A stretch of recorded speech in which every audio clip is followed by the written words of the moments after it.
In all the videos I've watched about the Sauer P320 debacle, one thing nobody I've seen has mentioned is a lack of legacy in that firearm, that platform. It was adopted by the U.S. military in 2017 after only 3 years in service, from 2014 to 2017. Astonishing to me. You can't really base it on the P220 coming out in 1975. 50 years of legacy there. Lock, breech, short recoil, tilt barrel system, but it was a DASA system. So that when the P320 came out, it went from that to just a single action only. That means trigger and safety systems had to change.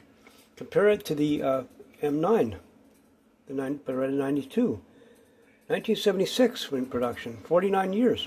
There were problems in the U.S. military. Some slides cracked, a locking block failed, one of the slides came back and injured a trooper. But it turned out Winchester was overpressuring the rounds out of spec. So Beretta beefed up the locking block, changed the geometry of the slide, and took care of the problem. They didn't whine and cry and start suing everybody. They just took care of the problem. They made a better gun out of it for an over-spec round. The same system is based on the Walther P38, adopted by the German Army in production in 1940.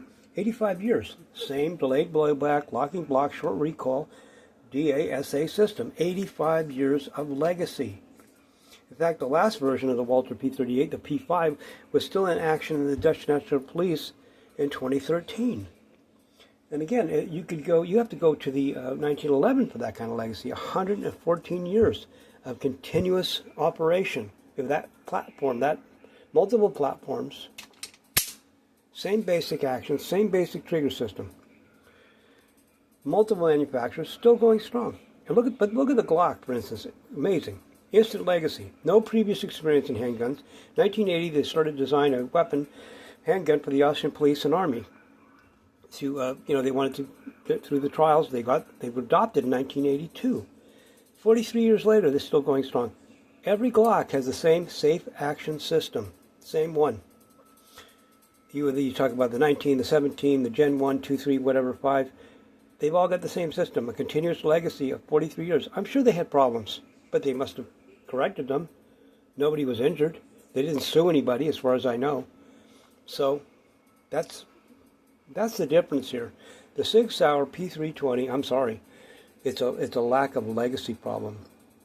They not only are never going to have a legacy, but they have screwed that pooch.